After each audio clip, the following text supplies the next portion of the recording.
नमस्कार, स्वागत है आपका। मैं हूं आपके साथ सुमित गुप्ता। आप देख रहे हैं दोपहर की दो टूक। आज बात करेंगे कांग्रेस कार्यकर्ताओं की राजनीतिक नियुक्तियों को लेकर कर रहे इंतजार की। ये इंतजार उनका और लंबा हो सकता है क्योंकि ब्लॉक और जिला स्तर पर राजनीतिक नियुक्तियों की लिस्ट दोबारा बनाई जाएगी। ये कवायद क्यों की जा रही है, करेंगे इसी पर दोपहर की दो टूक में बहस। पहले देख लीजिए ये रिपोर्ट। राजनीतिक नियुक्तियों के लिए और इंतजार, दोबारा बनाई जाएगी लिस्ट। कांग्रेस प्रदेश प्रभारी अजय माकन ने दिए निर्देश।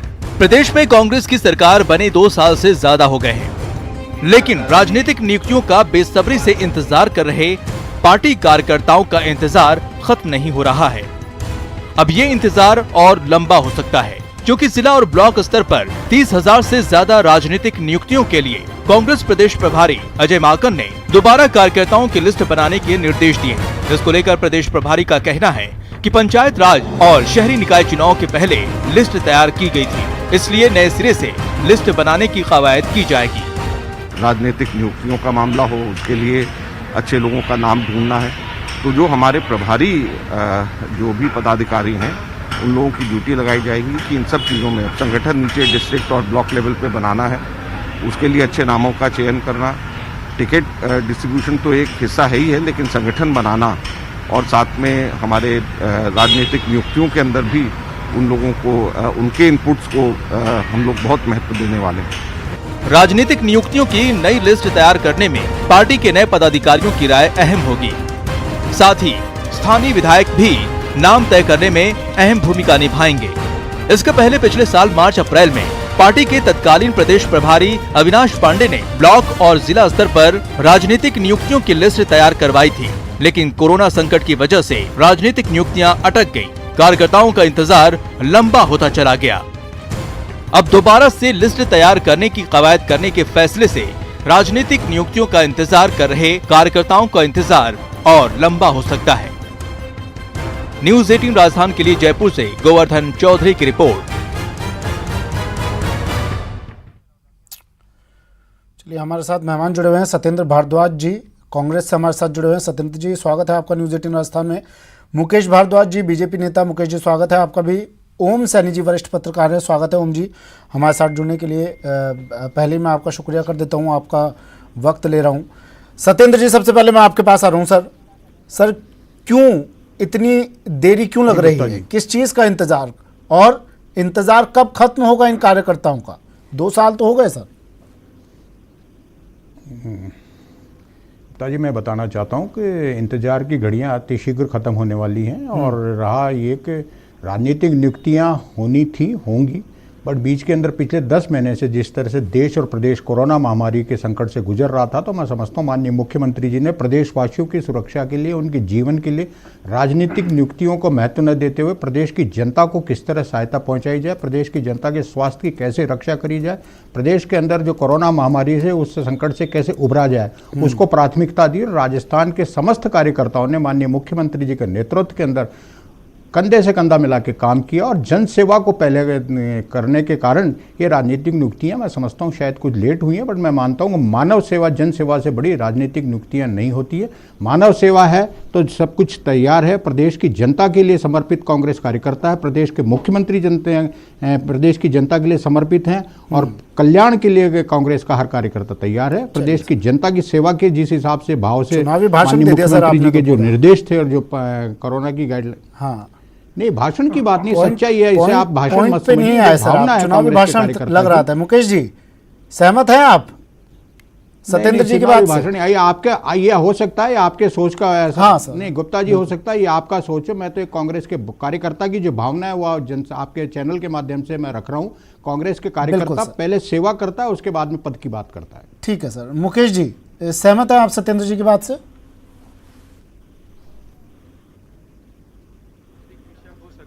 ये सही है, लेकिन सत्येंद्र जी का ये कहना कि कोविड के कारण सरकार सेवा में लगी रही, श्रीमान जी सबको जानकारी है, आप बिल्कुल झूठ बोल रहे हैं कि सेवा में नहीं। 1 महीने से ज्यादा दिन तक तो वो होटल में बंद रहे। आपके मंत्री बन रहे, आपके विधायक बन रहे, पूरी सरकार एक होटल में रही, तो आपने कौन सी सेवा की ये समझ में नहीं आ रहा। किसके कारण? मुकेश जी थोड़ा सा ये बता दे, किसके कारण ये हालात किसने पैदा करी प्रदेश के अंदर? ऐसी स्थिति के अंदर के प्रदेश क्या नाम से कोरोना महामारी से जूझ रहा है और आपने होटल में बंद करने के लिए मजबूर कर दिया, सरकार गिराने की लोग। ठीक है सर, उस बात पर नहीं आ रहे हम सत्येंद्र जी। सरकार 1 महीने से सत्येंद्र जी उस बात पर नहीं आ रहे हम। अभी राजनीतिक नियुक्तियों की बात कर लेते हैं, क्योंकि सत्येंद्र जी अभी मैं पूछूंगा, आपने एक नाम बताइए आप बीजेपी के उस नेता का जिसकी वजह से आपको होटल में कैद होना पड़ा था। बात तो सुनिए भाई, उस टॉपिक पर नहीं जाते हैं सर, जी सब्जेक्ट पे बात करेंगे, नहीं जाते हैं सर सत्येंद्र जी, मुश्किल हो जाएगी। मुकेश जी सब्जेक्ट पे उस मुद्दे पर गए तो आपके लिए मुश्किल हो जाएगी सर। आप सत्येंद्र बात कर लेते हैं राजनीतिक नियुक्तियों की सर। नहीं, मेरे लिए कोई मुश्किल नहीं है। बताइए सर, बीजेपी के मेरे लिए कोई मुश्किल नहीं बीजेपी के है। एक व्यक्ति का नाम बताइए जिसकी वजह से आप होटल में रहने के लिए मजबूर हुए। अरे तो आप सुनिए तो सही, मैं सुना रहा हूँ, आप सुनिए। बीजेपी क्यों बंद रहे? आपके चैनलों के आपके तत्कालीन प्रदेश अध्यक्ष और आप, मैं नाम बताना चाहता हूं, मैं सब्जेक्ट से हटके नाम बताना चाहता हूं। गजेंद्र सिंह जी का नाम है, राजेंद्र राठौड़ का नाम है, मुकेश जी पुनिया जी का नाम है। क्या बात कर रहे हैं? कौन से नाम पूछना चाहते हैं? जग जाहिर है ये नाम तो, जिन्होंने सरकार गिराने के लिए साजिश करी। आपके नाम लेने से नहीं हो जाता है, वास्तविकता आपके कहने से नहीं छुपती सत्येंद्र जी, आपकी वास्तविकता आपके कहने, मुकेश जी आपके कहने से भी होटल की कमी आपके, अच्छा ये तो मानते हैं ना, आपके कहने से आपने कोई साजिश रची थी। राजनीतिक नियुक्तियों पर मुकेश जी मुझे इतना बता दीजिए, मुकेश जी सहमत हैं आप? मैं यही कह रहा हूँ राजनीतिक नियुक्तियों में बात करें। आप रमेश मीणा बीजेपी के हैं क्या? सत्येंद्र आप कैसी बात करते हैं? आप रमेश मीणा बीजेपी के हैं, सचिन पायलट बीजेपी के हैं। मुकेश जी ये बताइए ना सर, सत्येंद्र जी ने जो बात कही आप सहमत हैं? किसने रची? राजनीतिक नियुक्तियों में देरी इसी वजह से हो रही है। कोविड में सरकार प्रदेश की सेवा में लगी रही, इस वजह से राजनीतिक नियुक्तियों में लेट लतीफी हुई। आपने अपराध किया है कोविड काल में, आपने पूरी सरकार को होटल में बंद रख के एक अपराध किया है मुख्यमंत्री की कुर्सी बचाने के लिए, और मुख्यमंत्री की कुर्सी गिराने का काम मुकेश जी अपने शब्दों को विराम दें। अपने शब्दों को विराम दें, इस तरह के अभद्र शब्द मुझे लगता है जवाब आपसे ही मिलेगा सर। आप बहुत अभद्र शब्द इस्तेमाल कर रहे हैं जो मिलेगा नहीं है, जो निंदनीय है। जी ठीक है सर, सत्येंद्र जी मुकेश जी में आप बहुत गलत शब्द इस्तेमाल कर रहे हैं। भारतीय जनता पार्टी कमेंट तो लेने दीजिए सर ओम जी से, है डिबेट में शामिल तो कर लूं मैं ओम जी को। सत्येंद्र जी रुक जाइए, मुकेश जी का सामना नहीं करना। रुकिए ना सर रुकिए तो सही। मुकेश जी सत्येंद्र जी 2 मिनट वक्त दीजिए ना। ओम जी देखिए, पॉलिटिकल मॉरलिटी जो एक शब्द हुआ करता था, उसका जिस तरीके से हनन और पतन हो रहा है, और जिसके लिए वो सब लोग जिम्मेवार हैं जो गांधी जी के सामने बैठ कर के उनकी चर्चा करते हैं और साधन और उसमें लक्ष्य में कोई फर्क करने का सिलसिला नहीं करते। गांधी जी बहुत मौन होकर के सब कुछ देखते हैं। भारतीय जनता पार्टी को भी देख रहे हैं और कांग्रेस को भी देख रहे हैं। कांग्रेस में भी जो हुआ उसके लिए कि जिस तरह के गुनाह सामने आए थे उसके हिसाब से किसी दंड की कल्पना की जाती थी, लेकिन वो दंड के बजाय समन्वय का और सद्भाव का सिलसिला स्टार्ट हुआ। उसी का नतीजा है कि आपने जो पांडे जी ने जो कुछ कमेटियां बनाई थी और जो कुछ लिस्टें बनाई थी, उनमें समन्वय बिठाने के लिए जो जो वापस आ गए हैं उनके साथ में समन्वय और सौहार्द पैदा करने के लिए फिर से आप उनको लिस्टें बनाने की बात कर रहे हैं। तो कहना चाहिए कि हमारे पास से जो गए थे हमने उनको स्वीकार कर लिया, और वो हम नहीं मानते कि उन्होंने हमारे साथ में कोई गलत काम किया था। वो बहुत स्वाभाविक रूप से, मतलब कांग्रेस वैसी अनुशासित और वैसी प्रतिबद्ध पार्टी नजर नहीं आती जब ये सब साथ देखने को मिलता है। भारतीय जनता पार्टी इस पे इतना ये भी समझ में नहीं आता, जिस तरीके से पॉलिटिकल पार्टीज को के दूसरी पॉलिटिकल पार्टी को तोड़ करके उनके लोगों को लालच देके अपनी तरफ ला करके और फिर गांधी जी को नमस्कार करना, ये समझ में नहीं आता। ये पॉलिटिकल मॉरलिटी का एक सवाल है जो जिसकी वजह से दोनों दल बड़े आहत हैं और स्पष्ट रूप से कुछ कहना नहीं चाहते, क्योंकि कहने का अर्थ होगा कि एक अपने आप को एक तो आत्मघाती समझेगा, दूसरा समझेगा कि हमने कुछ अपराध किया था, तो ये स्वीकार नहीं करेंगे। दरअसल सच यही है कि पांडे जी की बनाई हुई लिस्ट में जो अलग तरीके का पांडे जी का सोच था, पांडे जी ने राजस्थान में जिस तरीके से समन्वय बिठाया था संगठन और सरकार के बीच में, वो दूसरा बैलेंस बन गया। तो उस दूसरे बैलेंस के मुताबिक आपको पुनः लिस्टों को देखना पड़ेगा। मतलब अपने चाहतों को सर, ओम सर यही कह रहे हैं ना आप कि अपने चाहतों को शामिल करने के लिए बदलाव किया जा रहा है। जी हाँ, बिल्कुल सही, बिल्कुल ये लब्बोलू आप यही है ना सर? सत्येंद्र जी हाँ, तो उसके बगैर तो होगा। हाँ सत्येंद्र जी सर, क्या कमी रह गई थी पांडे जी की लिस्ट में ऐसी जो उसे कचरे के डब्बे में फेंक दिया गया? नहीं, मैं ये कहना चाहता हूँ, आदरणीय ओम सैनी जी जिस तरह का बता रहे हैं ऐसी कोई बात नहीं थी। मेरा ये मानना है कि पांडे जी ने जो लिस्ट बनाई थी उसके बाद हमने अभी 2 चुनाव स्थानीय निकायों अभी देखिए आपके नेताजी कह रहे थे, अजय माकन साहब कह रहे थे अभी कि अच्छे नामों। सुनिए सर, आप गुप्ता जी बात तो सुनिए, एक सवाल आप मेरी बात तो पूरा करने सुनिए ना सत्येंद्र जी, साथ में आप जवाब दे दीजिएगा, मैं आपका वक्त ज्यादा नहीं लूंगा, फिर कर देते हैं। साथ में एक सवाल वो पूछ लेता हूँ। अजय माकन जी कह रहे थे अच्छे नामों पर हम मंथन कर रहे हैं। सर जो पांडे जी ने लिस्ट दी थी वो नाम अच्छे नहीं थे क्या? बिल्कुल। क्या बुराई थी उन नामों में? नहीं, बिल्कुल आप ही के पार्टी के कार्यकर्ता थे ना वो, या बीजेपी से ला रहे थे? दिए थे। उसके बाद राजनीतिक परिस्थितियां बदल गई हैं। कुछ लोग चुनाव लड़ लिए, कुछ लोग नए आ गए, कुछ लोग अगर रह रहे थे, अगर उस पे अगर अच्छे और बुरे की डेफिनेशन दीजिए सर, विचार कर रहे हैं, अच्छे और बुरे की डेफिनेशन दीजिए सर। क्या अजय माकन साहब अभी कह रहे थे अच्छे नामों पर मंथन कर रहे हैं, अच्छे और बुरे की डेफिनेशन दीजिए सर। बेकार नहीं है। नहीं, अच्छे बुरे की डेफिनेशन ये है कि कांग्रेस का कार्यकर्ता कांग्रेस की विचारधारा को स्वीकार कर रहा है, उससे बड़ा अच्छा कार्यकर्ता कोई हो ही नहीं सकता। अरे तो सर सत्येंद्र जी, आपका जो कार्यकर्ता है आपकी विचारधारा से तो सहमत होगा ही ना, आपकी विचारधारा के अनुरूप ही काम कर रहा होगा ना, तभी तो उनके नाम दिए गए। हमारे तभी दिए गए थे ना पहली लिस्ट में नाम। अचानक से ऐसा क्या होता है कि उनकी विचारधारा आपको अच्छी नहीं लगती है, विचारधारा से मेल नहीं खाती है उनकी विचारधारा? अचानक से ऐसा क्या होता है? पार्टी का सदस्य है, उस बेचारे कार्यकर्ता का क्या दोष सर? आप लोग होटल में जाके रुके, राजनीतिक अस्थिरता आई, उस बेचारे छोटे से कार्यकर्ता का क्या दोष उसमें? अब आप अच्छा और बुरा कर रहे हैं। मुझे अच्छे और बुरे की डेफिनेशन दीजिए सर। नहीं, ये आपका सोच है कि कार्यकर्ता सर मेरी सोच का अजय माकन जी ने कहा ना, अभी अपने आप को बाइट सुनाई ना हमने आपको, आप कहेंगे तो दोबारा सुना दूंगा मैं। घटनाक्रम जो भारतीय जनता पार्टी के केंद्र में बैठे हुए 2 नेता कर रहे थे, छोड़ दीजिए राजस्थान के अंदर सरकार राजनीतिक नियुक्तियों की बात कीजिए, छोड़ दीजिए उस घटना गिराने के लिए। अच्छे और बुरे की बात बताइए जो अजय माकन साहब ने कहा। की बात कर रहा हूं ना। हाँ, ये जो आप अभी कह रहे हैं कि एक महीने आपने बोला, आपका ही प्रश्न है गुप्ता जी कि आप एक महीने अजय माकन साहब ने अभी कहा कि अच्छे कैंडिडेट की तलाश कर रहे हैं। सर मुझे अच्छे और बुरे की डेफिनेशन दीजिए बस।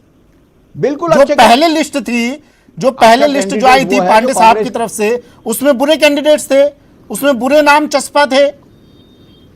नहीं, आप ये नहीं, मुझे एक बात बताइए, आप सर सिर्फ बात देखिए सर, इतनी सी बात है, 2 साल हो गए हैं, इंतजार आपका ही कार्यकर्ता कर रहा है। हवा में बात इंतजार लंबा होता है ना सर, तो डिमोरलाइज होने लगता है कार्यकर्ता। चुनाव नजदीक है, खामियाजा आपको भुगतना पड़ेगा सर। तथ्यों पे बात करिए।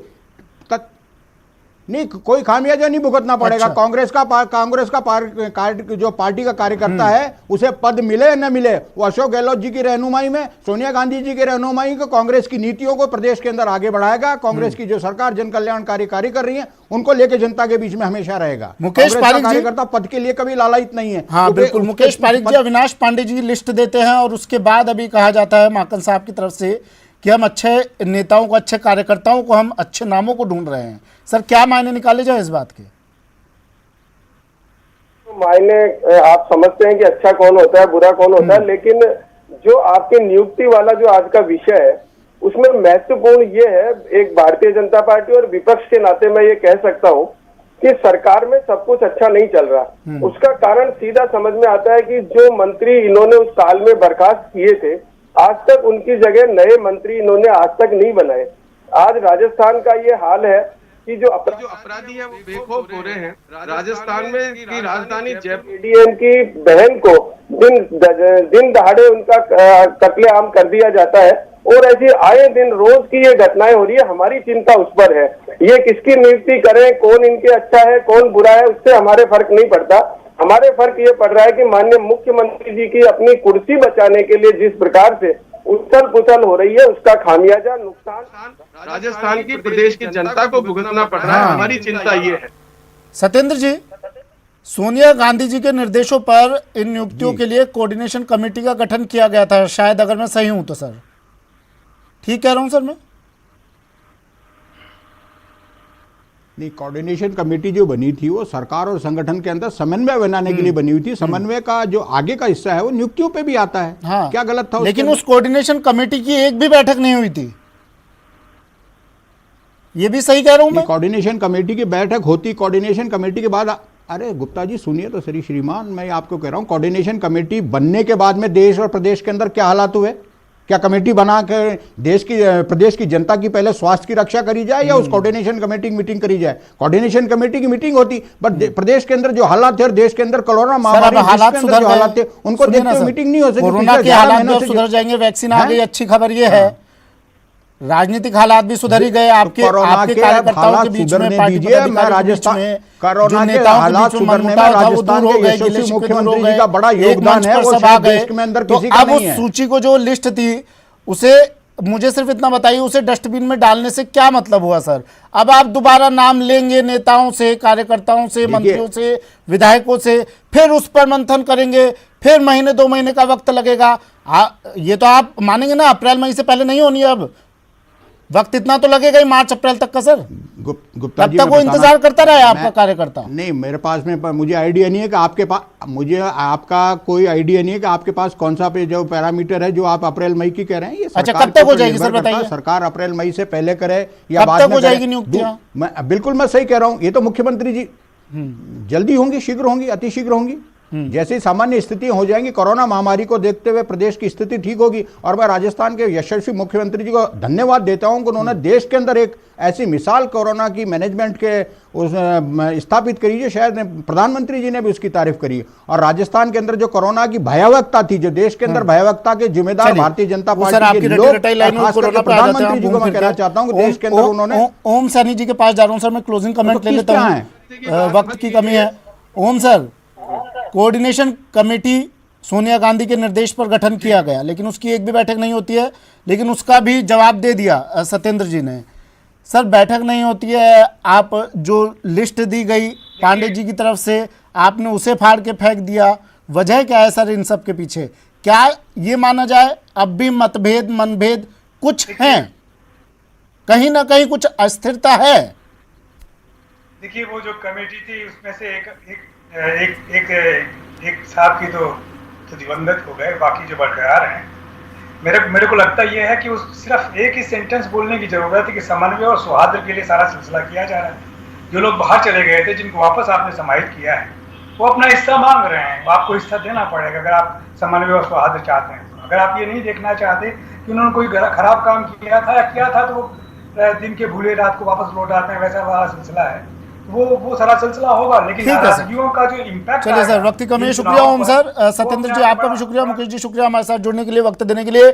बड़ी खबर इस वक्त की, दौसा से बांदीकुई से रिश्वतखोर एसडीएम ट्रैप। जयपुर एसीबी की टीम ने बड़ी कार्रवाई की है, एसडीएम को ट्रैप किया रिश्वत लेते हुए। 5 लाख रुपए की रिश्वत लेते एसडीएम ट्रैप।